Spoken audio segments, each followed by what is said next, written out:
Today I'm installing the Airlift 1000 airbag helper springs on a 2008 Mark 5 Volkswagen Jetta. The kit that I got was a 60904. This was recommended by the Airlift representative after I called them on the phone and talked to him because they don't have a kit specifically made for this vehicle. This kit comes with 2 airbags, some air hose, heat shields if you need them for the exhaust, all the hardware you're going to need, and 4 spacers, 2 1/2 inch and 2 1/4 inch.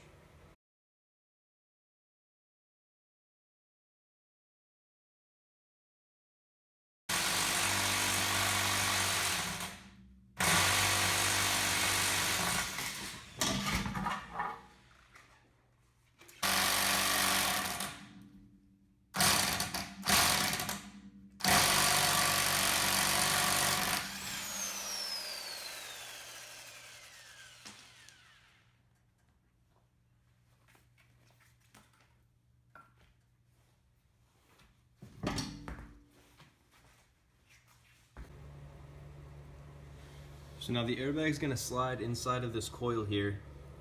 Everybody else that I've ever seen that does this to Volkswagen seems to try to take the lower control arm bolt out down here and then drop the control arm down and take the spring out. I'm going to try to just slide the bag into the spaces on the coil without dropping the control arm because this is not a reusable bolt and I don't have another one on hand, so I don't want to take it off today. I'm going to try it and we'll see how it goes.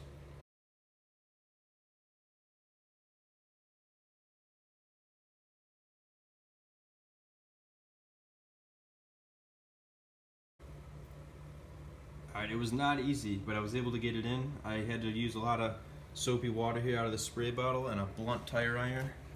So it's got a rounded tip and it's pretty blunt, so it's not going to cut anything. And I used my hands like crazy. It comes with a little rubber stop. The bag comes with a little rubber stopper here.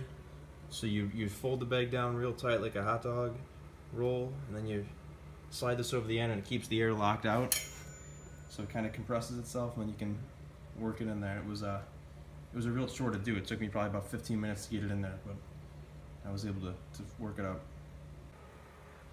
Alright, so this is how I'm going to do the next one. I've flattened it down. I've got the tip on there. It's cold where I am right now. It's about probably 35 degrees outside, and I'm in a garage that's kind of heated, but I threw this inside the house on top of a heat register to warm it up for a few minutes, and we'll see if that makes any difference. Alright, we're over here on the passenger side of the vehicle now. We're going to try the next airbag.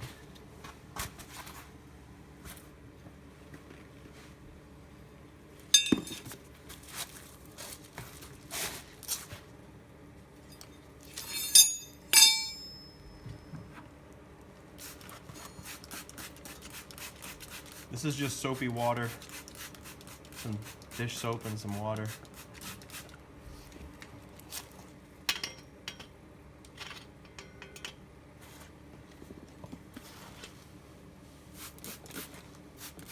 Get some on the bag as well.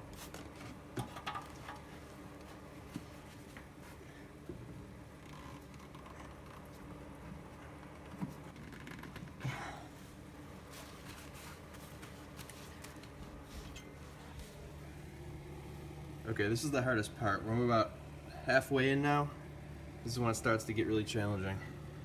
So you gotta just kind of work with it, keep spraying it with soapy water, use the tire iron where you can, and just kind of coax it in. Alright, after much struggling, the passenger side one is in. This one was harder than the driver's side just because of the angle. They're in. Now we just gotta put the spacers in, run the air lines, and we'll be good to go. Now I'm working on installing the spacers. So that's the 1/2 inch spacer at the top. I'm sorry, the 1/4 inch spacer at the top. What I did was I drilled 3 holes in it like this, and then I just put zip ties in it to hold it so it doesn't come out of place when the car's jacked up or it doesn't rattle out of place. The reason why I put the spacer at the top is because there's this little nib here, and I didn't want that to rub on the airbag and cause an abrasion and cause a failure. So I'm going to do the same on the other side now. And this is the driver's side all done on the uppers.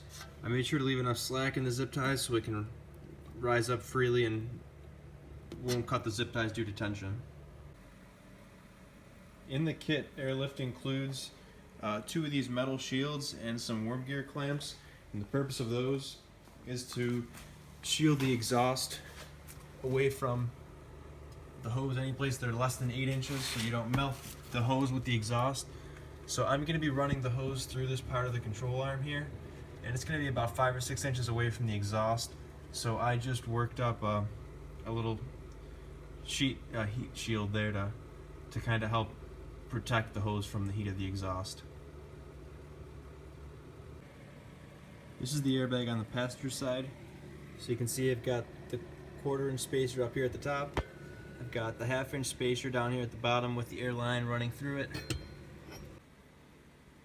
I decided to install the air inflation valves down here in the bottom right corner of the bumper and the rear of the vehicle, just to the side of my trailer hitch here. Just drilled some 5/16 inch holes like the instructions called for, and then ran the wires from here. So this is how I ran the air tubing. Right now we're looking underneath the left rear control arm. The tubing comes out a hole in the bottom from the bottom of the airbag. Then I loop it back up through another hole in the control arm, and is riding through inside this channel in the control arm. And then it pops out up here over that piece there, and then it comes up around here. I've just got it zip tied to some other tubing that's up here. And then on the passenger side, same thing. It's coming out of the bottom of the control arm, loops through this channel in the control arm, and then meets up here with the other one. They both run side by side.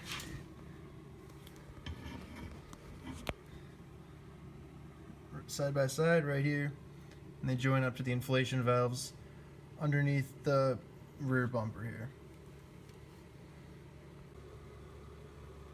So this is the bottom of the airbag and how the tube connects. There's the clamp. The tube runs down through the 1/2 inch spacer, and the tube pops out at the bottom of the control arm right down here, comes back up through here, and then it's riding inside of the control arm over to the middle of the car, where it meets up with the other hose and runs to the back bumper. So I just performed a leak test with some soapy water here. Spray it on.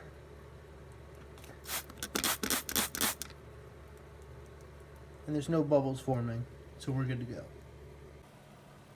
I just wanted to mention, I also had to take down this piece of trim, which is from underneath the vehicle right here on the back right corner, in order to install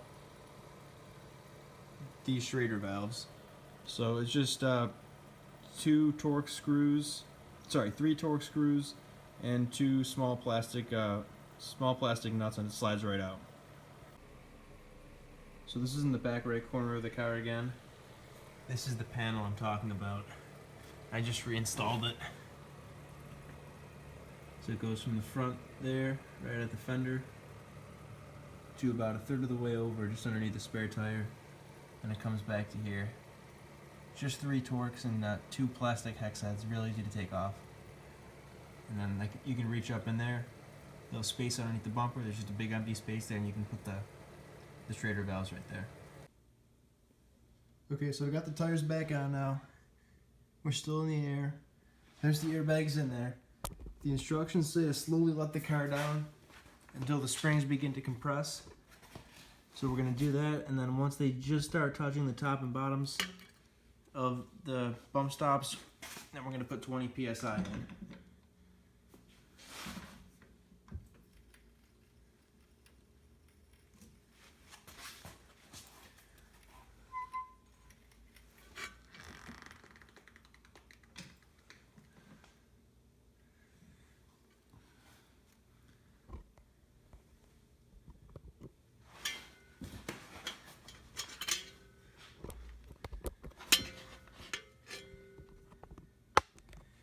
So we still got a little bit of room. I'm gonna let a little bit more down.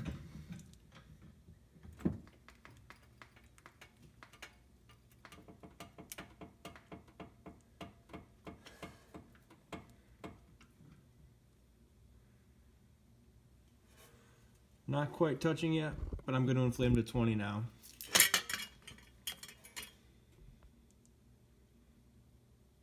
I wanted to install these air springs because anytime I put anything that was even mildly heavy in the back seat or in the trunk, my car squatted a lot. I also do a fair bit of towing with this vehicle. I have a small utility trailer that I like to pull, and I also have a jet ski trailer. And whenever I put a trailer on the car, it sinks down quite a bit, and I wanted to be able to avoid that so I don't hit my driveway coming in and out with the safety chains. So I haven't had a chance to test that yet because it's winter here and I'm not towing anything. But I'll see how it works in the spring, and I think it'll do the job just fine. Here are some photos of the car before I install the air springs. You can see it's riding a little bit low in the back and it's not even loaded right now. I also had some problems with some negative camber. I had almost 2 degrees of negative camber, so my tires were wearing out more on the inside than the outside. I measured the camber by putting a piece of wood across the whole width of the tire, and then I actually used the level on my phone to measure how much of a tilt there was to the wheel, and it went from 2 degrees of negative camber before installation to 1 degree of negative camber after installation, and I also gained a ½ inch of ride height. And then here are some after photos of the vehicle. You can tell the back's riding a little bit higher now. I haven't tried loading it up with anything yet, but so far it looks like it's going to work. The ride is much stiffer. You especially notice it above 20-25 psi. On this vehicle, I have less than a 1-inch spring pitch, which means less than a 1-inch space between the springs. So according to the instructions, I can take it all the way up to 50 psi if I want to. I haven't put it above 30 yet. I leave it around 20 for day-to-day driving, and it's definitely noticeably more firm, which I kind of like, and it raises the back end up a little bit. I've had the springs on for about a month now, and they've been good overall. If there's any updates in the future, I'll be sure to write it in the description below.